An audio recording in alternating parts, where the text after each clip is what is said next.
Pesantren, warga NU adalah bagian dari masyarakat. Hmm. Ketika masyarakat ini terdampak, maka di dalamnya juga sekarang kalau ngomong beli tempe di pesantren itu, tempe goreng itu kayak ATM sekarang, tipis-tipis. Itu kan malam ini delenya mahal, itu kan mahal. Saya kemarin sowan ke Rakholil, Situbondo. Rakholil kan salah satu yang juga disebut untuk menjadi tuan rumah itu Pondok Pesantren Wali Songo.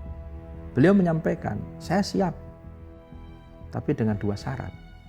Satu syaratnya, penunjukan ini betul-betul ijma' masyayikh.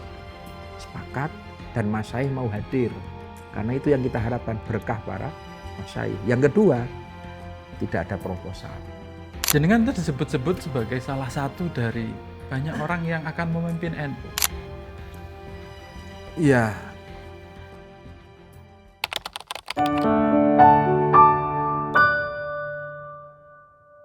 Halo, Assalamualaikum warahmatullahi wabarakatuh. Nahdlatul Ulama sebentar lagi akan punya hajat besar. Dalam beberapa waktu ke depan akan ada sejumlah acara utama yang akan digelar oleh Nahdlatul Ulama. Di tengah-tengah situasi yang berkembang, Indonesia, dunia, dan seterusnya, bagaimana Nahdlatul Ulama menempatkan diri? Ini penting untuk digali, sehingga saya jauh-jauh datang dari Jakarta ke Magelang untuk mencari gagasan segar, kebijaksanaan, dan seterusnya mengenai organisasi yang anggotanya konon diklaim lebih dari 100 juta orang ini. Maka saya memberanikan diri dalam kesempatan ini untuk sowan ke Kiai Yusuf Hudori, Gus Yusuf dari pimpinan Pondok Pesantren API Magelang Tegalrejo. Assalamualaikum Gus. Waalaikumsalam warahmatullahi wabarakatuh. Matur nuwun Gus, sudah diterima di rumah sakitnya. Inilah kalau di pesantren, jadi kita ini mau nyari tempat ngobrol yang sepi, yang nyaman, nggak ada tempat. Yang ada di rumah sakit, ya kita ngobrol di rumah sakit. Tadi kita berkunjung di rumah sakit, wah ini susah ini aktivitas. Iya. Ini kebetulan kita kan malam, bentar lagi azan, ngaji. Kalau ditunggu selesai jam 10 malam nih. Iya. Nah, kenapa di rumah sakit? Nah, ini menjadi menarik ini. Iya. Ini adalah hasil kerjasama yang menarik teman-teman. Ternyata Gus Yusuf berhasil membangun kerjasama dengan salah satu perusahaan atau rumah sakit terkenal yang itu menunjukkan selama beberapa waktu ini bisa kok kita kerjasama dengan kalangan profesional, bisa dikatakan ya Gus ya. Iya. Nah ini bisa dikatakan Gus, ini ada di ruang farmasi. Di ruang farmasi. Ini rumah sakit apa ini Gus? Jadi ini rumah sakit NU Subhanul Waton. Subhanul Waton adalah nama yayasan kita yang ketepatan bekerja sama dengan Siloam Hospital. Ya. Siloam? Ya, atau Lipo Group lah lebih tepatnya kan. Konglomerat nih Gus. Ya. Jadi ini kan berawal dari keinginan dari keluarga besar pesantren Tegalrejo untuk memiliki satu layanan kesehatan untuk sekitar 15.000 santri. Dan itu ternyata gayung bersambut ketika kami ketemu dengan Siloam yang waktu itu difasilitasi oleh PBNU. Nah, dan dari situlah kita mencoba melakukan penjajakan dan kita mulai running, ya alhamdulillah ini sudah tahun ke-8. Dan nyatanya memang ya pesantren itu sebetulnya sangat siap untuk bekerja sama dengan teman-teman profesional. Artinya kita bisa mengikuti ritme mainan profesional itu gitu ya. Kita kan mengikuti Gus banyak pekerjaan-pekerjaan yang tidak berhasil ketika berhubungan dengan dalam tanda kutip profesionalitas. Apa yang membuat proyek ini berhasil? Bagian mana yang jenengan masuk, bagian mana yang jenengan biarkan berjalan sesuai dengan katakan mekanisme bisnis atau profesional? Yang pertama harus ada niatan kita mau belajar. Ini yang paling utama ya. Jadi teman-teman pesantren mau belajar tentang profesionalitas dalam pengelolaan rumah sakit. kita mengakui bahwa kita orang baru di situ. Oke. Maka dalam beberapa hal seperti manajemen perusahaan, terus juga soal suplai obat, pemilihan SDM yang ada, ini harus standar semua. Kita ikut aturan. Jadi saya nggak pernah nitip, ini tolonglah dokter NU dimasukin, Oke. ini tolong perawat. Hal-hal seperti itu yang kita hindari. Oke. Dan semua standar di sini mulai dari kebersihannya, kedisiplinannya, ketepatan waktunya, itu memang sudah ada aturan main sendiri yang harus kita tepati. Nah, yang bisa kita masukkan di situ adalah kita ini punya pasar. Oke. Soal marketing, kita jagonya. Mereka ikut kita. Gimana cara kita masuk ke desa-desa? Bahasa marketingnya tentu berbeda dengan teman-teman Siloam yang di Jakarta, yang di Surabaya. Untuk masuk ke Magelang, serahkan ke kita dong kalau itu. Iya. Nah itu. Yang di situ kita bisa saling melengkapi. Bisa saling melengkapi. Kita yang paham masyarakat, lebih lagi ini rumah sakit NU. Artinya pelayanannya juga harus ya mencerminkan agar masyarakat NU nyaman di rumah sakit kita. Sebagaimana ya masuk pelayanan di tiap bangsal, kita juga ada ayat doa-doa, terus juga ada Al-Quran di setiap meja, terus juga tiap pagi ada santri yang melakukan visit. Ada 2 orang santri senior yang kita tugasi untuk visit. Untuk melakukan pendampingan, baik kepada pasien maupun kepada keluarga pasien. Ya sekedar memberikan penguat secara batin. Mendoakan, terus barangkali ada yang mau konsultasi. Dan yang banyak itu kalau ada di Opjin, bayi yang melahirkan, minta nama ke kiai lah, tolong minta gitu. Nah, ini bonus kalau di rumah sakit ini bisa dapat. Ya, mintakan nama ke kiainya lah, besok ini bayinya lah. Itu salah satunya. Ini kelebihan-kelebihan yang dimiliki NU sebetulnya. Tak kirain Gus. Kalau harganya sekian, kalau tambahan add-on-nya minta nama ke kiai, nambah dikit. Belum nanti akekohnya. Dan di sini kan juga untuk teman-teman NU, baik pengurus ranting, pengurus MWC, kita juga ada semacam member lah dengan Kartanu. Dan ketika nanti BPJS mau naik kelas, ini gratis untuk teman-teman pengurus pejuang-pejuang NU. Jadi ada anu sendiri. Dan satu hal lagi yang tidak dimiliki oleh mereka adalah soal keyakinan. Ada ikatan emosional.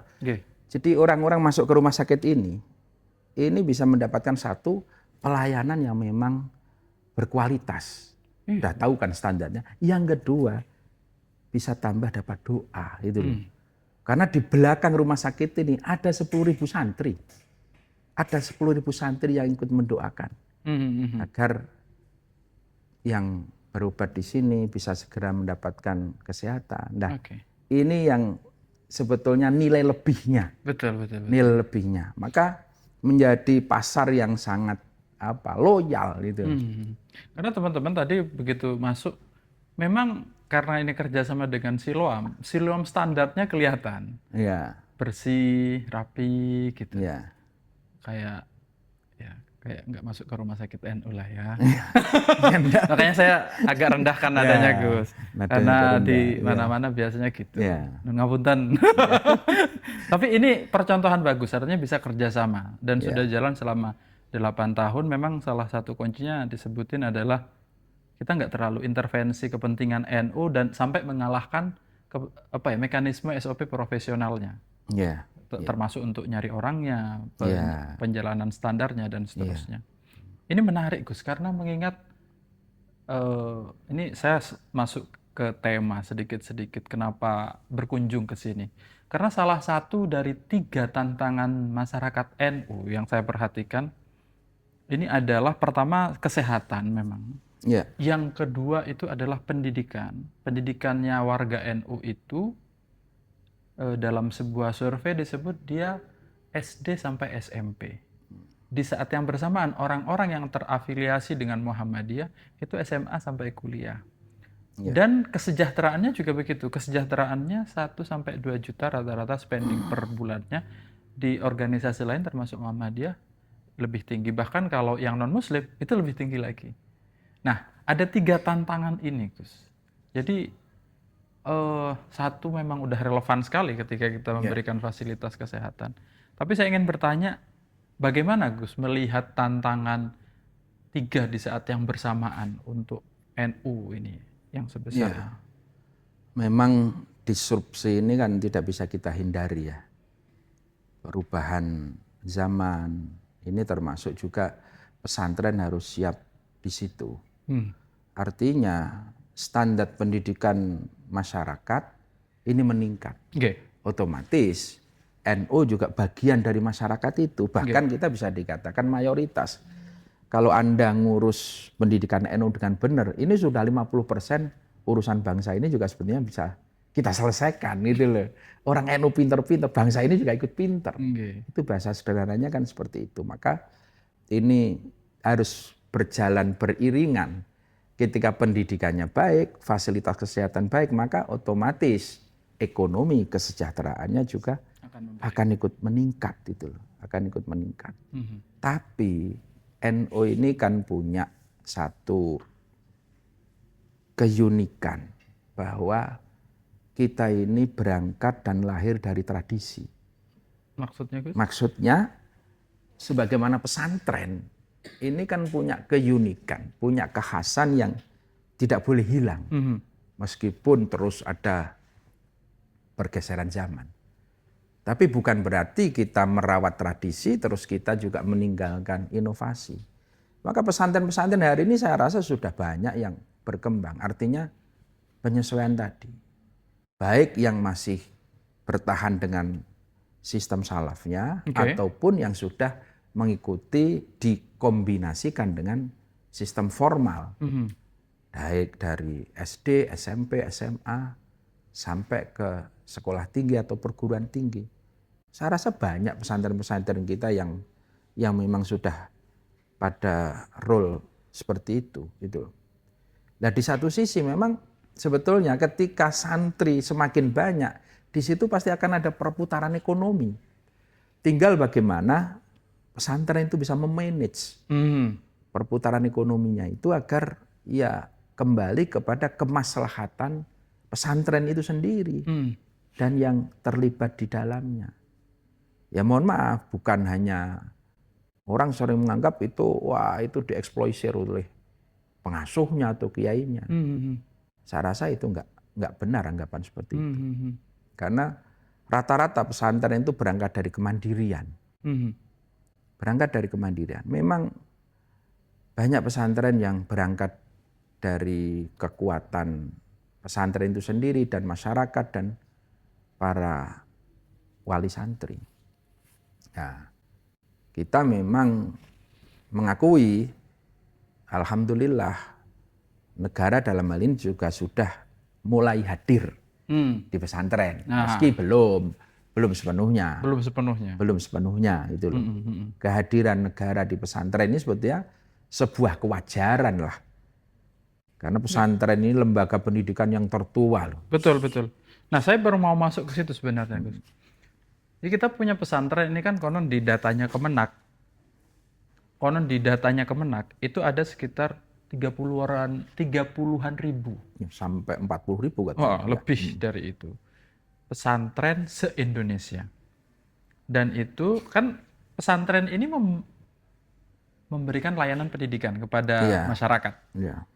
Yang sebenarnya kalau dilihat dari aturannya, undang-undang, kewajibannya itu bukan pesantren, tapi negara. Tapi karena sekolah SD, SMP-nya terbatas, maka ada pesantren. Walaupun sebenarnya pesantren jauh lebih dulu daripada si sekolah umum ini. Nah, jadi kewajibannya negara ditanggung sama pesantren. Tapi masalahnya adalah pesantren ini hanya menanggung kewajibannya. Cuman tidak mendapatkan fasilitas atau dia tidak dapat aliran APBN lah singkatnya. Ya, Terus ngomong langsung aja lah. Ya. Dibiarkan begitu Ya. saja. ya, Diabaikan Ya. katakan. ya, Mungkin yang sudah besar itu banyak yang dan berhasil. ya, Tegalrejo, Sidogiri, Ya. mana-mana Ya. eksis. Tapi kan dari 30.000 atau 40.000 itu kan yang setegalrejo kan cuma Ya. beberapa biji Ya. kan, Gus. Ya. Yang sampai usianya 50 tahun ke atas, santrinya di atas 1.000 itu kan nggak Ya. banyak juga. Gus melihat ini bagaimana, Gus? Kita harus bersyukur sebetulnya ada undang-undang pesantren. Oke. Itu kado sebetulnya bagi pesantren. Cuman sampai hari ini kita melihat undang-undang pesantren itu ibaratnya masih macan ompong. Belum punya kekuatan, belum juga punya di situ aturan detailnya belum muncul, perpresnya belum ada. Nah ini sebenarnya harus kita dorong. Satu tadi soal fasilitasi pesantren. Yang kedua yang lebih penting lagi adalah rekognisi, pengakuan terhadap pendidikan pesantren itu sendiri. Maksudnya, Gus? Maksudnya, artinya anak-anak yang sudah di pesantren lebih dari 6 tahun, itu kan bisa disetarakan dengan sanawiyah, yang 9 tahun mungkin bisa disetarakan dengan aliyah. Nah, rekognisi untuk pesantren-pesantren salaf ini saya melihatnya masih setengah hati pengakuannya. Artinya kayak lulusan Tegalrejo, lulusan Lirboyo, Sarang, bahkan Sidogiri, itu hanya ijazahnya itu diakui ketika di lingkungan Kementerian Agama. Melanjutkannya paling di UIN. Ya, nanti kan terlalu banyak lulusan-lulusan UIN. Ya bukan berarti, kan banyak juga teman-teman yang pengen melanjutkan di perguruan tinggi umum. Nah, ini belum ada rekognisi ke situ. Jadi lulusan dari pesantren salaf, Ya. itu ijazahnya itu hanya direkognisi di lingkungan pesantren, di lingkungan keagamaan. Ya. Cuma kalau ke kampus-kampus umum seperti UI, UGM itu belum ya, Gus ya? Belum. Oh, makanya. Ya itu yang kita lihat. Padahal untuk kejar paket AB saja bisa masuk di UIN. Ini kan lebih terstruktur pesantren itu pendidikannya, bahkan kita ngomong ada nilai lebih soal attitude, soal akhlaknya. Dan kurikulumnya ada Kurikulumnya ada gitu loh. Iya. Kan ada yang homeschooling aja sekarang lagi rame itu kan juga bisa diakui. Lah, ini yang ya contoh kita punya rumah sakit kan ke depan kepingin lah dokter-dokternya santri-santri semua. Kepingin. Artinya santri-santri kita ya ada yang minat melanjutkan ke situ. Iya. Ya, mungkin ya ini butuh apa ya? Afirmasi atau apalah yang bisa menjadi jembatan ke sana ini. PR yang menurut saya harus mendesak. Iya, ini sepertinya yang perlu dimasukkan, perspektif ini perlu dimasukkan ke dalam undang-undang pesantren itu ya, Gus ya. Iya. Oh itu makanya pesantren disebut ya alumni pesantren itu banyaknya di UIN, STAIN gitu. Iya. Kalau di kalau di Universitas Indonesia, di UGM, di UNER itu minim. Iya. Sehingga di kalangan profesional akhirnya yang berangkat dari kampus-kampus top umum itu sedikit sekali santri-santri itu. Karena lebih banyak memang ada di sini. Lalu apa yang perlu didorong lagi, Gus, dari selain rekognisi itu untuk kalangan pesantren? Tentu juga tadi soal fasilitasi ya. Fasilitasi kita melihat, kita kemarin kan sempat terhenyak dengan salah satu peristiwa musibah di salah satu pesantren. Oke. Ya kan, itu kan soal fasilitas. Di Jawa Timur ya, Gus ya? Di Jawa Timur ya. Ini kan membuka mata kita sebetulnya. Berapa masih ada puluhan ribu pesantren yang mungkin artinya belum memenuhi standar infrastrukturnya. Nah ini kan sebetulnya kewajiban negara juga untuk masuk ke situ soal infrastruktur. Juga kalau itu nanti berangkat juga kepada kesejahteraan guru-gurunya. Iya, Gus. Iya. Kalau ya tentu kalau di pesantren itu istilahnya apa ya? Lillahi ta'ala lah. Sampai akhirnya diistilahkan lillahi ta'ala. Iya, bisyarah hanya Heeh. sekedar untuk apa ya? Ya untuk bebungah kalau bahasa Jawa Heeh, nih. heeh. Tapi hal itu kan nggak bisa dibiarkan ke depan. Padahal kalau kiai atau ustadz itu nggak cuma ngajari tapi matehai muridnya biasanya. Iya, iya. Meski kita juga mengakui masih banyak ada pesantren-pesantren yang tetap bertahan. Hmm. Tetap bertahan tanpa istilahnya bantuan dari pemerintah. Karena itu memang melakukan satu kebijakan. Nggih. Seperti di Tegalrejo sendiri. Mm-mm. Tegalrejo ini kan ada dua pola. Satu pesantren salaf, yang satu adalah pesantren dengan pendidikan modern. Oke. Yang pesantren salaf itu, ini memang tidak ada Rp1 pun dari APBN maupun APBD. Hmm. Yang itu sifatnya hanya temporer atau apalagi rutin tidak ada sama sekali. Karena ini memang sudah kesepakatan dari keluarga, dari wasiat dari Abah sejak dulu. Kalau kita masih mampu, lebih baik untuk pesantren yang lain saja. Itu jumlahnya berapa, Gus? Yang sampai yang di salaf itu, Gus? Salaf hari ini putra-putri ada sekitar 10 ribuan. 9.000 sampai 10.000. Ya, Tanggungannya negara semua itu, Gus. Iya. Yang dipikul sama keluarga dalam. Iya. Dan pesantren itu kan ada satu pemeo, dilarang nolak santri. Dilarang nolak santri. Nolak santri. Mbak. Jadi siapapun yang masuk harus kita terima.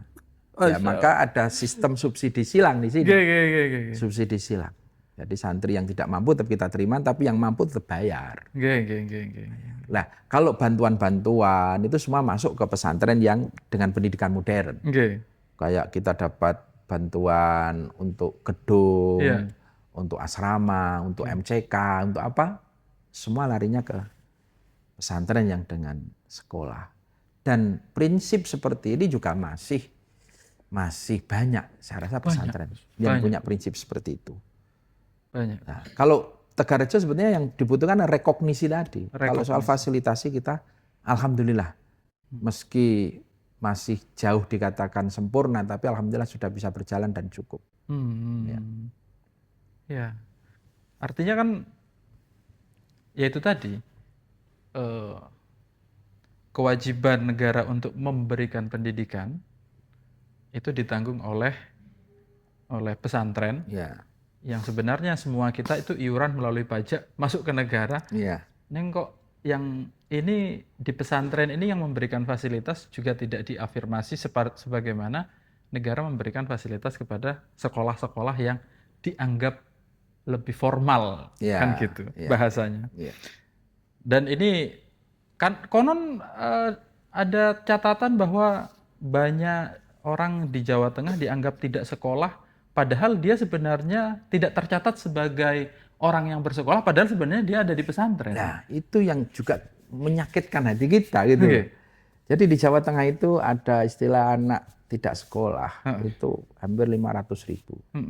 Ternyata data dari Dignas itu setelah dilacak, separuhnya itu masuk di salaf. Di salaf. Setelah lulus SD, langsung dikirim masuk ke pesantren salaf. Nah, ketika masuk ke pesantren salaf dianggap tidak berpendidikan. Tidak berpendidikan. Ini yang kita agak sakit terus terang. Ya. Itu artinya kan negara ini tidak mengakui bahwa di pesantren itu anak-anak juga dididik itu loh. Dididik itu. Oh, berat salaf coy. Ngapalin Alfiah abang KPG. Iya. Berat itu. Iya. Berat itu. Pesantren salaf itu jauh lebih berat. Teman-teman yang belum pernah ke pesantren harus percaya itu. Iya. Ilmu membaca bahasa Arab itu mulai dari Jurumiyah, Imriti, Alfiyah itu sampai bilur-bilur itu kalau ngafalin itu. Dan ini menjadi tantangan sekarang di pesantren. Dan mesti dipecahkan. Pemecahannya saya yakin itu nggak bisa di level pesantren kan Gus. Mesti di level di negara atau di level yang lebih tinggi. Iya. Saya kemudian mau ke tantangan yang lain Gus. Saat ini kan kita ngomong-ngomong NU yang sedang mau ada kegiatan besar. Iya. Sebentar lagi. Dan kita melihat fenomena-fenomena di dalam tubuh NU itu mungkin konflik bisa dikatakan, atau dalam bahasa yang lebih halus itu dinamika. Dinamika. Ya, Untuk tidak menyebut kata gegeran. Nah, eh gimana respon dari masyarakat warga NU? Jenengan kan lebih sering keliling ya. pengajian gitu. Tentu warga NU ya prihatin sekaligus malu. Hmm. Malu warga NU itu. Hmm. Ketika induk organisasi kita tiap hari muncul di media sosial, beritanya hanya konflik-konflik. Hmm. Terus juga di bawah itu merasakan betul itu loh. Merasakan betul. Apalagi hari ini kan eranya media sosial. Ya, yang sebetulnya konflik itu mungkin bisa dilokalisir di tingkat pusat, sekarang tidak bisa. Sampai di bawah. Ketika kumpul di desa Jagongan, piye kabare NU? Nah, itu kan itu sudah ndingkluk warga NU itu.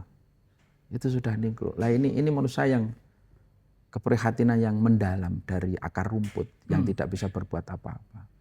Dan yang lebih prihatin lagi karena akar masalahnya itu yang mungkin kalau dulu konflik mungkin keren ya, pernah antar kiai ada konflik serius soal penerimaan asas tunggal. Wah, ini kan diskusinya kan bermutu gitu loh. Nah, sekarang kan orang melihat ini akar konfliknya apa sih gitu loh. Bahkan kalau orang Jawa bilang, wah ini kan koro-koro tarik tambang gitu loh. Tarik tambang. Nah, kalau di kampung itu tarik tambang hanya bulan Agustus. Oke. Lah ini sampai bulan Mei Juni nggak selesai gitu loh. Ini yang menjadikan prihatin semua gitu loh. Ya. Terlepas dari isu yang lain ya. Ya. Ada soal isu Zionis, soal Yahudi, yang semuanya juga menurut saya warna-warna yang nggak pantas untuk dimunculkan ke permukaan gitu loh. Tambang ini Gus dianggapnya adalah salah satu jalan keluar secara perekonomian untuk Ya. organisasi sebesar NU Ya. yang tidak dapat APBN. Ya. Oke. NU itu organisasi yang membawahi anggotanya yang mengaku sekitar yang mengaku beribadah sebagai NU itu 100 jutaan, yang mengaku sebagai anggota sekitar 60 jutaan. Kita butuh operasional. Saya mendengarkan penjelasannya seperti itu. Maka pemerintah memberikan kemungkinan untuk melakukan penambangan, diambillah untuk membuat organisasi ini independen atau mandiri. Ya. Gus, apa selain itu yang bisa digerakkan oleh organisasi sebesar NU, peluang dan seterusnya? Jenengan saya lihat sense of social entrepreneur-nya sangat kuat ini. Ya. Kalau saya melihatnya sebenarnya banyak sekali peluang di dalamnya. Saya tuh selalu, saya hari ini kan melihat dalam kacamata kecil aja pesantren ya. Oke. Apalagi kalau nanti kita perluas lagi. NU itu tadi yang jenengan sampaikan ada 60 juta sampai 100 juta anggotanya. Hari ini adalah menjadi tanda kutip ya, bisa dilihat itu menjadi peluang atau pasar bahasa sederhananya. Oke. Yang di situ kalau kita bisa memanage, menggerakkan itu sangat dahsyat. Kuncinya kan semua di situ, ketika orang semua boleh punya perusahaan, punya supply chain, tapi ketika dia nggak punya pasar, dia nggak bisa jalan. Dan yang punya pasar, dan NU itu tadi punya pasar militan sebetulnya. Contoh kecil aja, kalau kita baru, saya ngomong tidak pernah basa-basi karena sudah praktek. Ya, ya. Contoh seperti sarung lah. Oke. Taruh kata ketika sarung itu kita kasih label Tegalrejo, ini secara otomatis santri, wali santri, alumni, ini semua tergerak. Dan itu dengan keikhlasan. Artinya apa? Harganya sama, tapi dia yakin bahwa ada sekian X rupiah yang nanti masuk ke pesantren. Itu diyakini seperti itu. Itu dari sisi sarung. Apalagi kalau 60 juta. Kita nggak usah ngambil, kita ngambil 10%-nya aja 6 juta per tahun udah berapa. Nah, itu hitungannya orang sering ngomong, wah itu hitungan sederhana, tapi prakteknya sulit. Anda jangan ngomong sulit dulu kalau belum mencoba. Apa Gitu. yang membuat orang sebelumnya gagal mengkapitalisasi itu? Menurut jenengan? Karena tadi, kita tidak mau pure masuk di dunia bisnis. Ketika kita masuk ke dunia bisnis, ya kita harus ikut aturan main bisnis. Yang tadi saya sampaikan. Oh, kalau yang tadi misalnya rumah sakit Ya. itu masih nitip-nitip, Ya. melakukan pelanggaran terhadap SOP-nya. Ya, SOP-nya itu loh. Kita harus serius. Oke. Saya pernah nyoba di air mineral. Oke. Awalnya saya tuh mencoba bikin jaringan pesantren. Oke. Ketika saya nitip ke alumni, saya kasih 1 tronton atau 1 truk, 1 box. Itu ya ada yang jalan, ada yang enggak. Ada yang jalan tapi enggak ada duitnya. Karena enggak ada kedisiplinan tadi. Oke. Jadi sebelum masuk ke situ mindset-nya, ini harus frekuensinya harus disamakan dulu. Oke. Maka saya akan lebih nyaman, saya titip produk saya di toko X, yang ini Nggak ada embel-embel santrinya? X, tinggal saya gerakan pasarnya. Oh. Kalau kamu pengen beli, tolong beli di situ. Dan ini nanti kan dieksekusi di sini. Jadi nggak ada lagi yang ngutang lah, nggak ada yang lagi yang alasan nggak jalan, macam-macam. Lah belajarnya dari situ. Oke. Artinya memang untuk menggerakkan sebegitu besar, kita tentu harus menggandeng tokoh-tokoh profesional, orang-orang yang expert. Dan saya rasa di NU sendiri pun juga sudah banyak yang expert. Tapi tolong dikasih keleluasaan mengelola dengan aturan main profesional. Itu loh. Yang paling penting di situ. Oke. Jadi bayangan saya kalau yang ini udah ada yang ngurus, ini ada yang ngelola, ada yang jalan sendiri.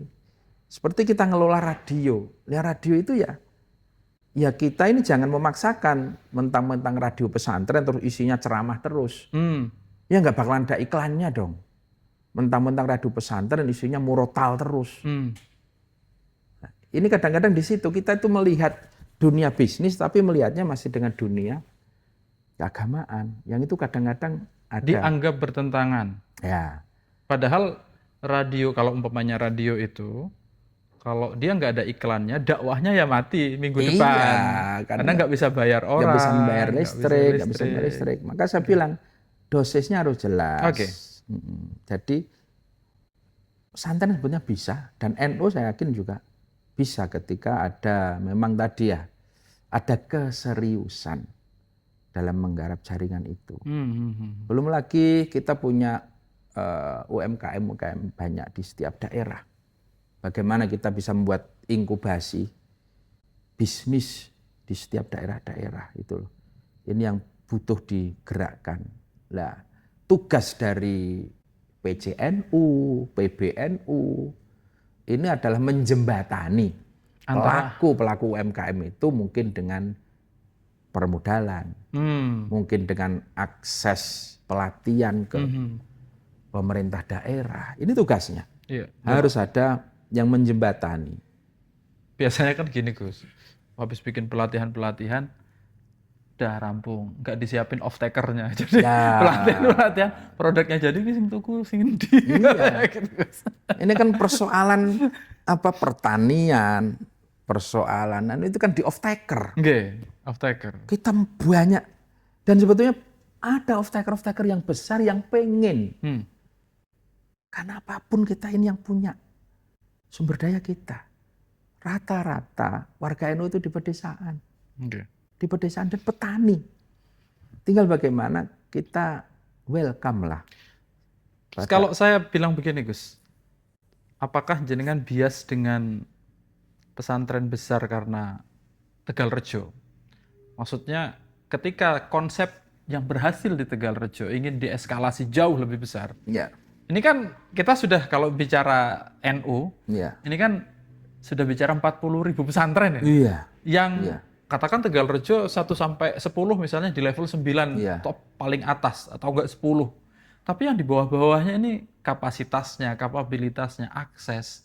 Ini kan reno-reno itu, Gus. Banyak sekali layarnya. Gimana caranya? Disitulah kita bagaimana kita butuh figur yang bisa menggerakkan.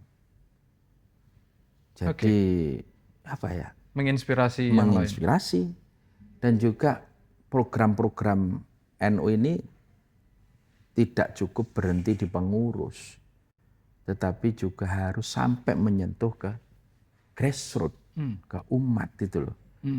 Jadi tidak cukup kita hanya sosialisasi, apalagi cuma Zoom, tapi bagaimana umat ini juga digerakkan agar memang berat itu loh, karena NU itu ya mohon maaf beda dengan saudara tua kita Muhammadiyah ya.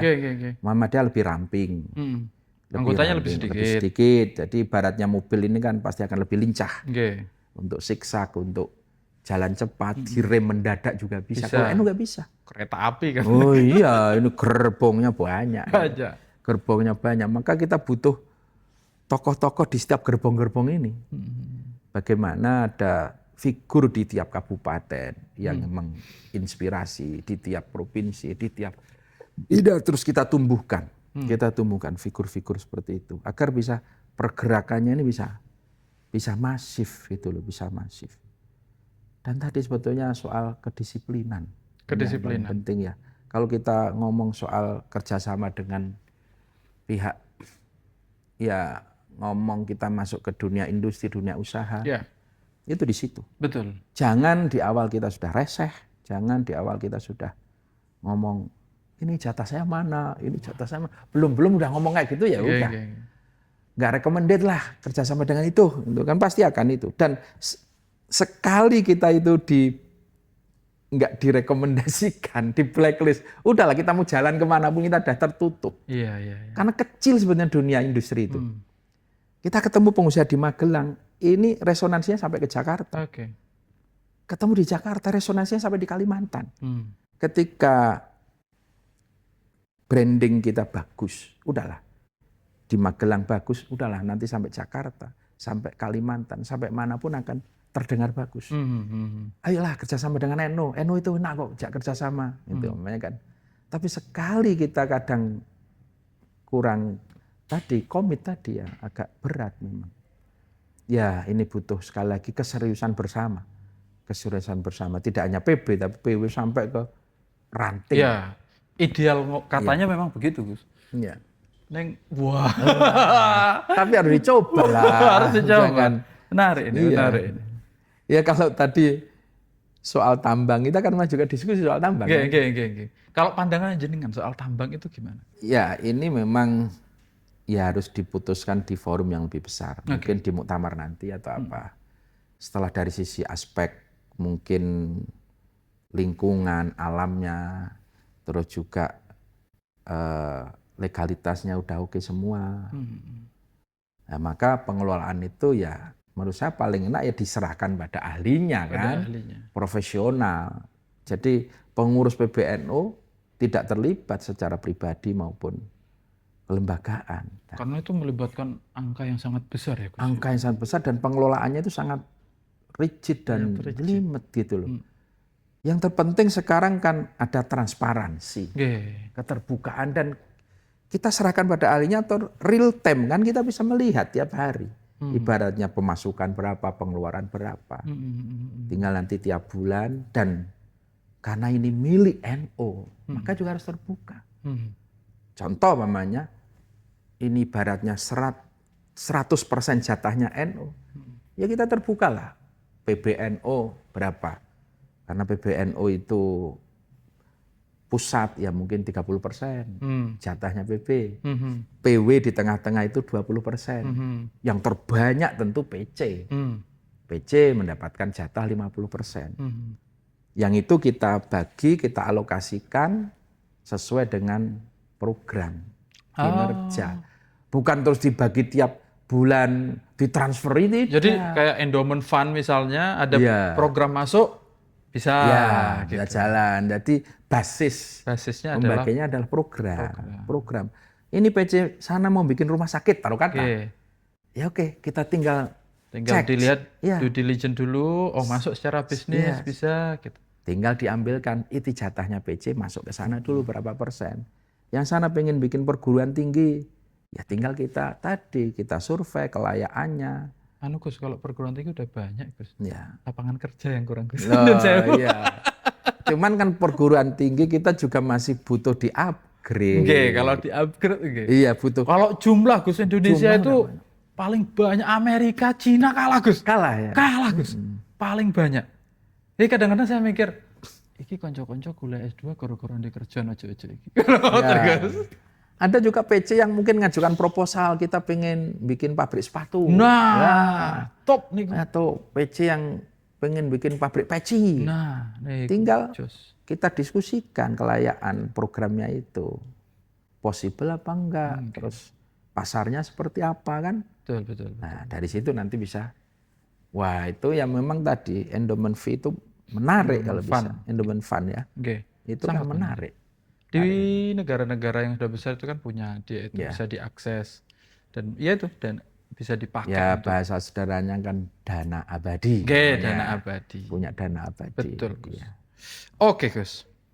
Ini selanjutnya kita NU ini kan nggak bisa dilepaskan dari kondisi sosial politik sekarang yang berkembang. Kondisi sosial politik sekarang yang berkembang itu di Indonesia dalam beberapa waktu terakhir kan challenging. Ya. Ada apa namanya? Sekarang per tanggal ini sudah di atas 18.000 nilai tukar rupiah terhadap dolar.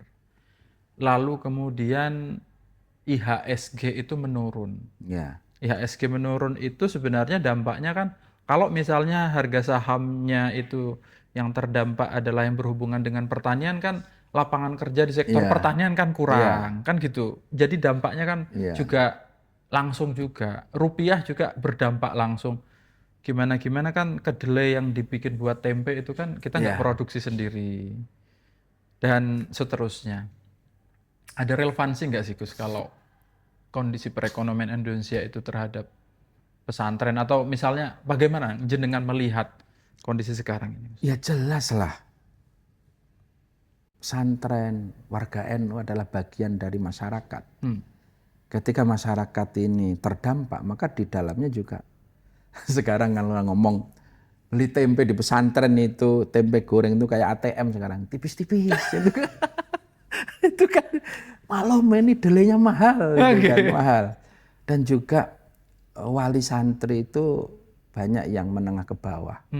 Yang di situ adalah rata-rata petani. Nah, ketika sekarang pupuknya mahal, karena juga banyak dari impor semua kan, juga sementara tadi kedelai yang warung kecil-kecil juga berdampak. Ini juga akhirnya apa? Santri-santri juga kirimannya juga akan berdampak, berdampak di situ. Semua akan terasa lah, semua akan terasa. Di situ nanti juga soal pembangunan fasilitas. Kita sebetulnya pesantren ini sudah punya program. Tahun besok itu bikin aula dengan anggaran sekian M. Nah, tapi ketika hari ini harga-harga material besi naik, semua naik karena ikut dolar, maka ya harus direncanakan ulang lagi. Sementara santri nambah. Sementara santri nambah terus. Di pesantren itu antara supply dan demand-nya ini nggak pernah sinkron itu loh. Karena kita bangun setelah santrinya nambah, baru bangun tidak pernah. Nah, ini dampaknya panjang gitu loh. Dampaknya panjang di situ. Ya. Jadi tetap berdampak ya Gus ya. Tetap berdampak. Ya meskipun santri nggak pernah lihat uang dolar, tapi juga dampaknya pasti akan terasa. Siap. Ya. Gus, kalau monggo ngunjukin Gus ini Gus. Kita minum dulu Gus.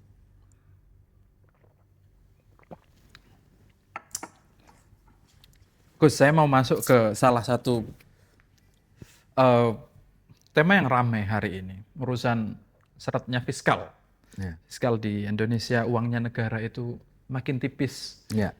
Karena ada program-program yang sangat fantastis, yang nilainya besar.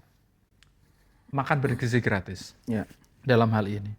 287 triliun dialokasikan setiap tahun. 230-an sebagian besar dari situ itu diambilkan dari dana pendidikan yang berdampak terhadap guru-guru, pendidikan secara umum, guru honorer pada nangis-nangis, Ya. gitu-gitu, Gus. Dan pernah jenengan juga menyampaikan, melontarkan apa ya, kritik ya, keprihatinan sebenarnya. Ya. Yo masa guru itu yang mulang itu gajinya 300.000, terus yang Nyuci nyuci ompreng. ompreng itu kok 100.000 sehari gitu, Iya. sampai kan berapa juta itu kan Iya. gitu, Gus. Iya. Panjenengan melihat beberapa program ini seperti apa, Gus? Program itu sebetulnya bagus kalau tepat sasaran. Nggih. Artinya juga sesuai dengan kemampuan negara juga kan. Kalau dalam situasi seperti ini, ya saya berharap memang ada evaluasi yang signifikan. Kalau kemarin terbukti kan, kepala BGN-nya juga ternyata bermasalah. Nggih, ternyata. Tingkat kebocorannya ngeri kan. Waduh. Parah itu loh. Tingkat kebocorannya parah. Maka ya sesuai, kalau nggak salah ya, niat awal dulu kan itu untuk pencegahan stunting kalau nggak salah. Betul. Iya. Waktu kampanye itu dulu. Iya, pencegahan stunting. Sebetulnya kalau kembali kepada niatan awal, tidak melebar-lebar, sangat bagus. Tapi stunting itu kan justru stressingnya kepada ibu hamil dan juga bayi yang 1000 hari pertama kan. Betul. Bukan anak-anak SMA. Bukan anak-anak SMK gitu loh. Nah, kalau ke situ saya rasa ini akan menjadi program yang sangat baik. Atau kalau kita melebar lagi kepada daerah-daerah dengan kemiskinan ekstrim. Data di BPJS banyak, BPS kan. Betul. Ini daerah mana yang harus kita stressing, kita intervensi dengan gizi. Tidak semua yang di kota-kota dapat. Yang justru mereka itu sebetulnya tiap hari, mohon maaf, dapat gizi yang lebih dari sekedar 10.000 yang menjadi anggarannya itu. Nah, ini akan lebih manfaat, dan dana yang lainnya bisa dimanfaatkan untuk tadi guru-guru yang menjerit, terus juga untuk fasilitas pendidikan. Masih banyak sekolah-sekolah di daerah-daerah, di desa-desa yang butuh perhatian, madrasah. Banyak sebetulnya. Nah, tapi sekali lagi kita berharap itu ada evaluasi lah. Ada evaluasi. Program tetap jalan, monggo. Tapi evaluasinya yang harus lebih frontal. Ini situasi sudah mendesak gitu loh. Betul. Sudah mendesak evaluasinya. Nah, setelah pergantian juga pembangunan dapur baru kan dihentikan itu. Ya. Itu satu sisi bagus lah. Satu sisi bagus, tapi ya masih kurang lah dalam situasi darurat seperti ini. Memang kurang. Masih kurang lah. Ya, masih kurang. Karena ya berdampaknya kemana-mana ya Gus ya. Berdampak kemana-mana. Lalu juga kayak kan ada juga program-program yang dananya besar sebenarnya, seperti subsidi buat misalnya LPG, subsidi LPG melon itu loh Gus, Pertalite, PKH dan seterusnya, itu yang dianggapnya itu ada banyak ilmuwan, peneliti yang menganggap 30% itu salah sasaran katanya. Bocor ya? Bocor, salah sasaran. Kayak misalnya, kan tidak ada larangan, misalnya panjenengan tumbas LPG 3 kilo itu kan nggak ada larangan. Gitu. Beli Pertalite kan nggak ada larangan. Paling mobilnya, kalau mobilnya sudah cc-nya besar paling dilarang. Tapi kalau Malaysia kan sudah bisa itu. Perlu refocusing sepertinya Gus. Refocusing. Memang harusnya lebih kepada personalnya, bukan kan. Tadi yang jangan sampaikan, saya juga sempat melihat di Malaysia itu kan pakai kartu. Jadi di sini ini KTP ini kan juga belum integrate kan. Iya, belum maksimal. Belum maksimal, bahkan masih butuh difotokopi untuk digunakan lagi kan. Padahal sudah ada E-nya. Sudah ada E-nya gitu loh. Nah, kita berharap ke depan Kartanu Nah, kita kan punya Sisnu kan ya, Ah, ah. punya Sisnu. Di Jawa Tengah ada Ya, Sisnu. Sisnu. Itu sebetulnya itu juga merupakan apa ya, pendataan yang konkret dari warga NU. Oke. Kita jujur soal stunting itu banyak di basis NU yang membutuhkan intervensi betul. Oke, oke, oke. Soal stunting itu di basis NU. Baik di Jawa apalagi di Madura kan juga saya mendengar kan masih butuh. Oke. Nah, itu sebetulnya NU bisa berperan di situ. Kita punya data, kita punya Sisnu namanya, yang nanti kita kerjasamakan dengan negara, dengan pemerintah dalam hal ini. Terus juga nanti Kartanu itu ya berharap akan lebih banyak manfaatnya sebagai pendataan, sebagai mungkin nanti bisa beli bensin kan mamanya dijatah kita subsidinya per bulan 200 liter, gitu lah, 200 liter. Kita kan nggak bisa beli lagi kalau sudah Habis itu. habis 200, meskipun itu hanya dipakai 3 hari taruh kata. Oke. Dipakai Terus? 3 hari. Ya. Itu nanti akan lebih terukur kalau per orang 200 liter, 100 liter. Akan lebih terukur. Jadi jangan sampai orang yang membutuhkan itu tidak mendapatkan. Tapi justru yang tidak butuh memanfaatkan. Ini yang terjadi hari ini seperti itu. Ini solar subsidi nggak naik mamanya. Tapi antrinya 1 hari. Antrinya 1 hari. Sampai mawon nih Gus. Lah, ya para sopir-sopir truk seberapa kan juga ya kita dapat solarnya tapi nggak bisa kerja sehari karena antrinya itu gitu loh. Nah, itu juga menurut saya problem yang soal tadi, tepat sasaran tadi. Tepat sasaran ini mungkin perlu perlu ditata lebih serius. Betul. Ya. Oke Gus, kita sudah diskusi soal pesantren, warga NU, pendidikan, sedikit banyak menyinggung soal negara. Artinya warga NU, organisasi Nahdlatul Ulama mengalami tantangan sedemikian rupa di tengah-tengah gejolak ekonomi, pemerintahan. Kita belum lagi diskusi soal demokrasi misalnya di Indonesia yang dianggapnya sedikit banyak menurun kualitasnya. NU ini dianggap sebagai salah satu kelompok civil society yang paling berpengaruh di Indonesia. Gus Dur dulu membuktikan, terus generasi-generasi sebelumnya membuktikan. Kira-kira Gus, di tengah-tengah kondisi saat ini, seperti sekarang ini, ada kasus seperti misalnya Andri Yunus saya sebut. Bagaimana NU mesti berhubungan dengan pemerintah? Apakah harus ikut 100% atau bertolak 100%? Tentu jawabannya yang paling gampang kan mengkritik dan ini. Tapi di titik mana kita harus tegas dan di bagian mana kita harus lentur dengan pemerintah? Itu salah satu tugas NU ya.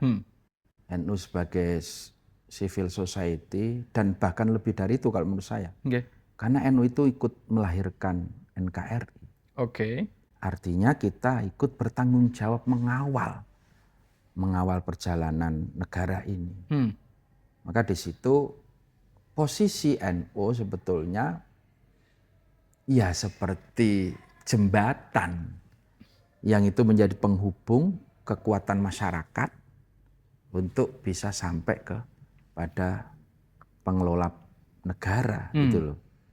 Tapi begitu juga NU juga harus siap ketika ada kepentingan dari pemerintah yang itu jelas bermaslahat untuk masyarakat, kita pun siap untuk menjadi jembatan mengalirkan program-program dari pemerintah yang memang bermanfaat untuk masyarakat. Tapi ya NU juga harus siap menjadi jembatan masyarakat ketika masyarakat mengeluh, ketika masyarakat mengkritik. Nah, posisinya di situ itu. Posisinya di tengah-tengah itu. NU ini menjadi jembatan civil society yang memang hari ini kita merasakan kita ini absen lah dalam beberapa case persoalan-persoalan sosial, persoalan demokrasi. Begitu, Gus, ya? Iya absen lah. Misalnya? Ya seperti tadi kasus Andri Yunus tadi. Ya, itu seharusnya kan juga harus ada yang berbicara dari sisi demokrasi, dari sisi sosial, bahkan dari sisi agama. Nah ini sebetulnya dulu kan Basul Masail ini kan juga bagaimana konflik agraria. Betul. Basul Masail sebetulnya menjadi satu jawaban. Basul Masail itu juga ngerembuk soal konflik agraria, hak warga bagaimana, hak negara bagaimana. Ini sebetulnya ada semua dalam khasanah pesantren, literasi para ulama-ulama kita ada itu loh. Kalau dianggap kualitas progresivitas NU berkurang saat ini, katakan saya menyimpulkan lah ya. Apa penyebabnya, Gus? Kemandirian. NU masih kurang mandiri.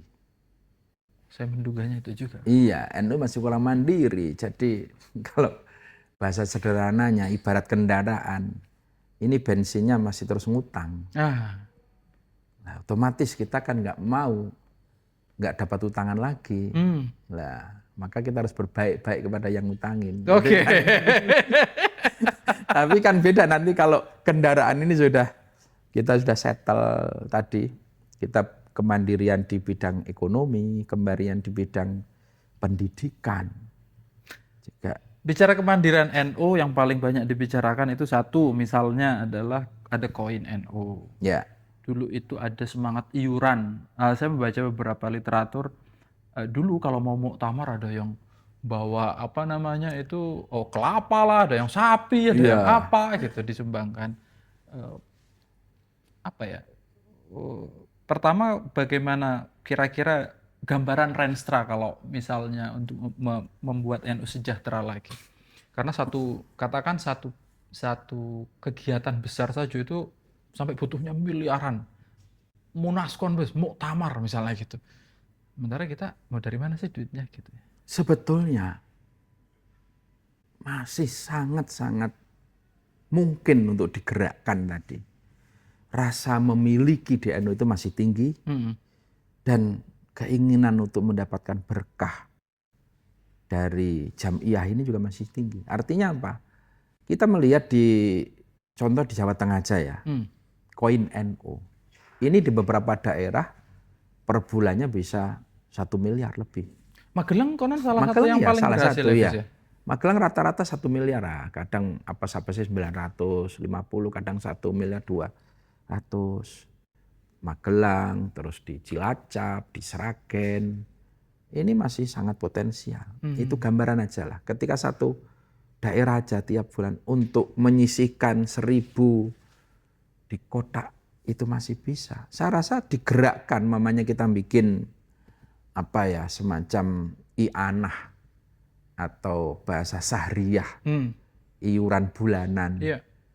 Tinggal kita pilih mau yang 5.000 monggo, mau yang 10.000 monggo, atau yang 100.000 per bulan pun saya rasa masih sangat mungkin. Tinggal tadi pengelolanya, bagaimana bisa memberikan trust, kepercayaan bahwa ini dikelola dengan benar dan ditasarufkan dengan benar, dengan transparansi tadi. Itu masih sangat, menurut saya itu salah satu alternatif ya. Saya dulu ikut menginisiasi Lazisnu di Jawa Tengah. Ketika awal-awal belum ada Lazisnu, itu saya melihat dengan teman-teman betapa potensi zakat, infak, sedekah di Jawa Tengah ini tinggi. Tapi masih masuk ke ruang sebelah terus. Kenapa NU tidak bikin gitu loh. Maka kita waktu itu bertiga atau berempat, kita menginisiasi Lazisnu. Tentu kalau di NU itu sopo sing usul ya kudu nglakoni, ya maka kita tanggung jawab 4 orang itu. Tiap bulan kita ada untuk admin, untuk staf 4 orang itu per bulan 2 juta dengan di Semarang. Itu 1 tahun hampir 2 tahun kita istilahnya membackup itu sampai bisa jalan sendiri. Dan hasilnya luar biasa. Dari koin tadi ini bisa berkembang banyak. Magelang bisa punya bus, bisa bikin NU Mat, dan juga bisa memberikan bisyarah tambahan untuk guru-guru Madin, mungkin hanya setiap lebaran lah. Nah ini kekuatan tadi civil society-nya luar biasa. luar biasa. Gitu. Hmm, hmm, hmm. Itu masih bisa lah. Masih bisa ya Gus ya. Saya masih sangat optimis. Bahkan saya kemarin sowan ke Rakholil, Oke. Situbondo. Oke. Rakholil kan salah satu yang juga disebut untuk menjadi tuan rumah itu Pondok Pesantren Wali Songo. Beliau menyampaikan, saya siap, tapi dengan 2 syarat. Satu syaratnya, penunjukan ini betul-betul ijma' masyayikh. Sepakat dan masyayikh mau hadir. Karena itu yang kita harapkan, berkah para masyayikh. Yang kedua, tidak ada proposal. Jangan ada proposal baik ke pihak swasta atau ke pemerintah. Kita mampu. Beliau dengan sangat yakin. Muktamar Di Situbondo. Situbondo. Nanti keluarga, alumni, wali santri dan muhibin siap. Mau berapa hari nginep di sini? 5 hari. Kita jamin semua. Untuk penginapan, untuk apa. Dan memang saya melihat kalau kekuatan Situbondo ya memang semua paham lah.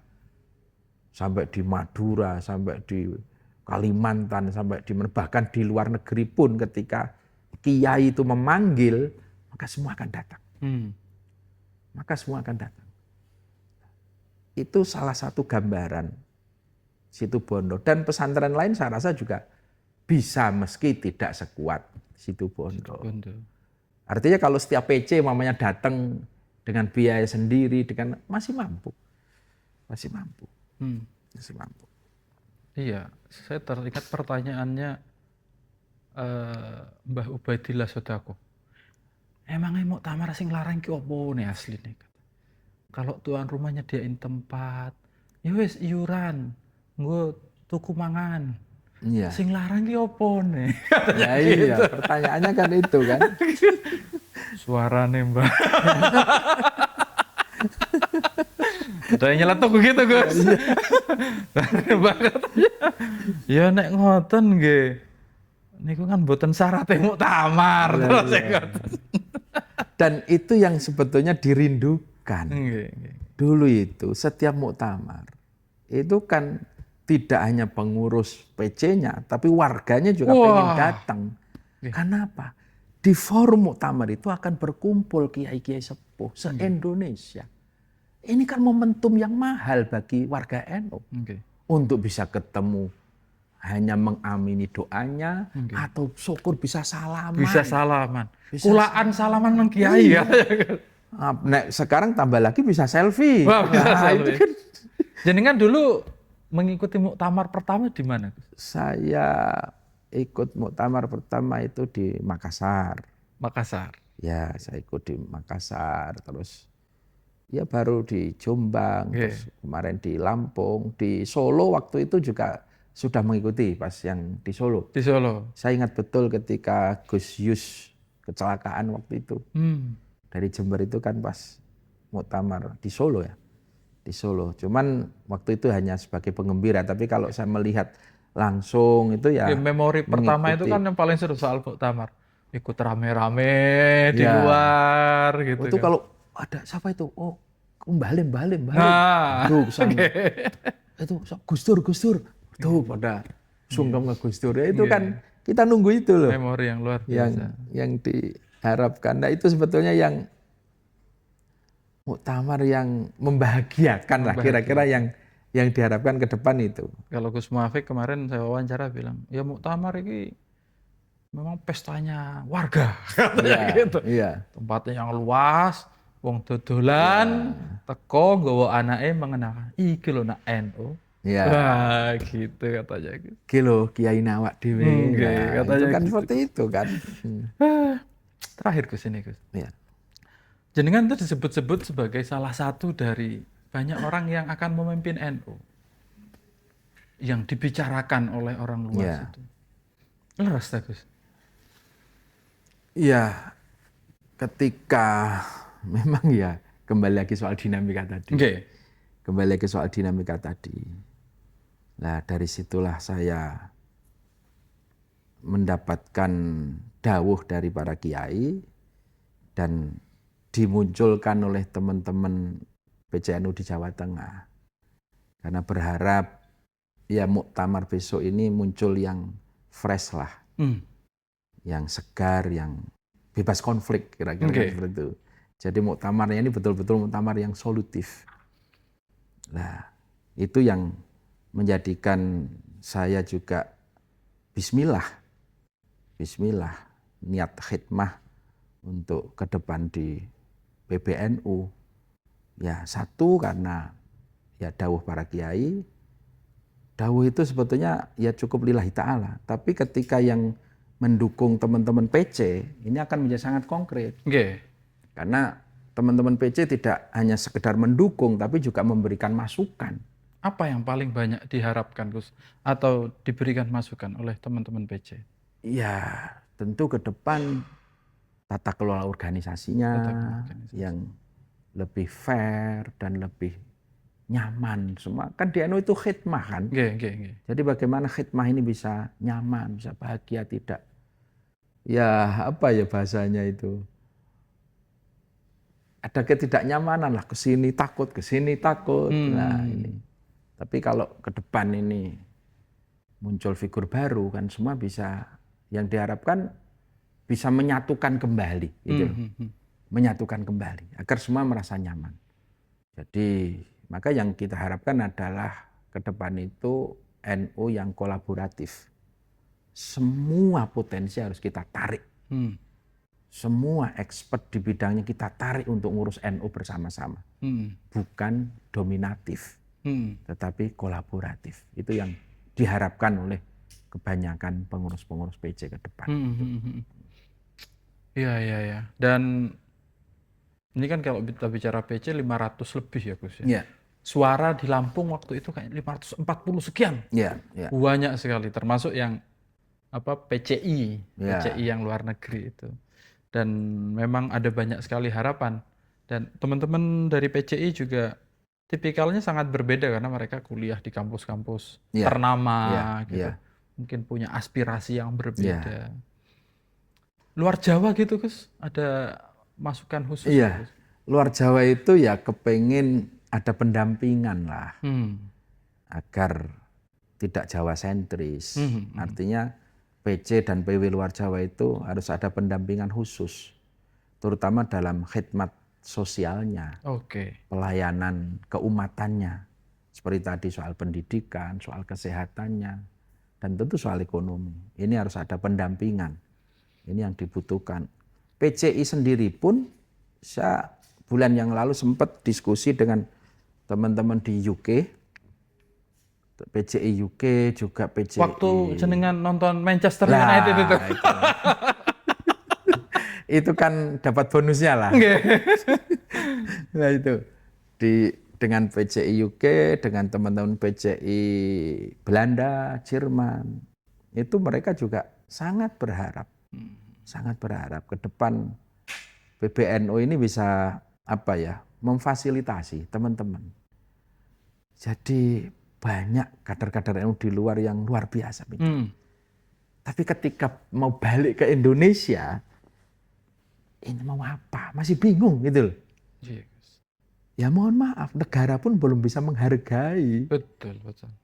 Belum bisa menghargai teman-teman yang punya prestasi, kuliah di perguruan tinggi ternama dengan terus teman-teman yang sudah jadi, apalagi sudah jadi dosen di sana, netap di sana, itu dia ngomong apapun saya tetap pengen pulang, Gus.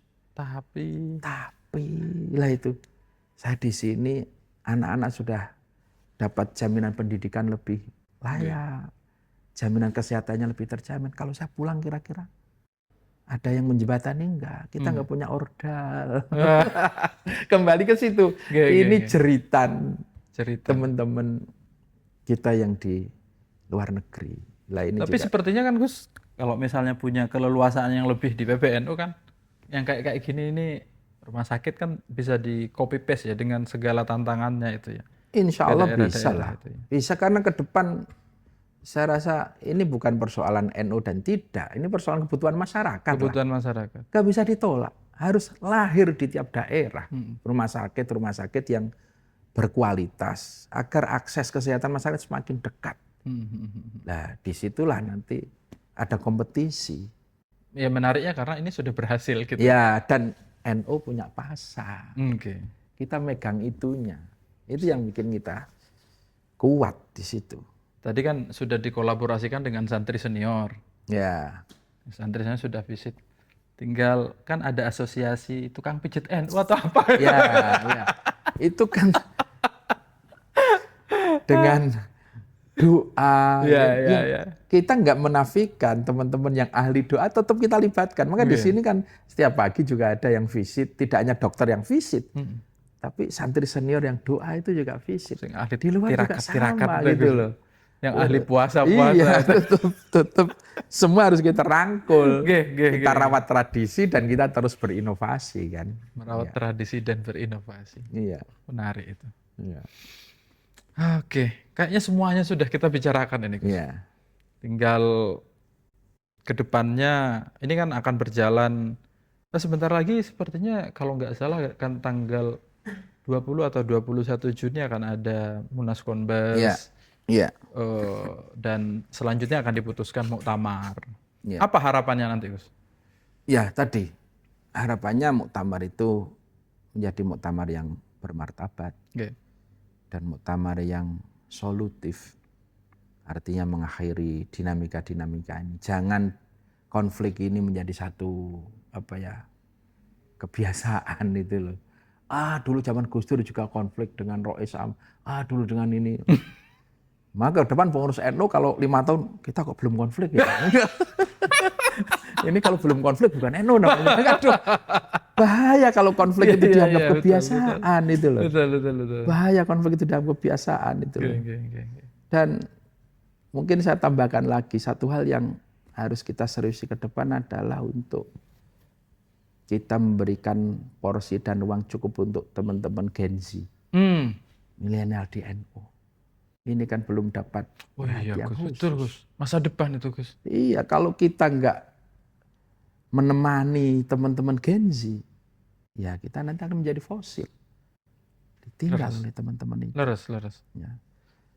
Ya, memang NU harus membuka pintu yang lebih banyak agar teman-teman itu bisa terlibat dan masuk di NU menjadi rumah besar. Gimana itu maksudnya, Gus? Membuka pintu yang lebih banyak. Itu artinya gini, teman-teman Gen Z mungkin kan tidak harus semuanya masuk lewat pesantren, Leres. tidak masuk lewat majelis istighosah, tidak semua juga senang sholawatan bareng-bareng. Betul. Tapi mungkin lewat seni, lewat budaya, Iya. lewat olahraga. Ini juga kita harus mengharap serius itu. Generasi milenial misalnya, milenial akhir itu concernnya kalau di kota-kota itu lapangan pekerjaan, tempat tinggal, Iya. Isunya itu mental Lingkungan. health, banyak ini juga, Iya. Gus. Menikah tanpa punya anak, misalnya gitu-gitu, Iya. gagasan-gagasan itu. Ya.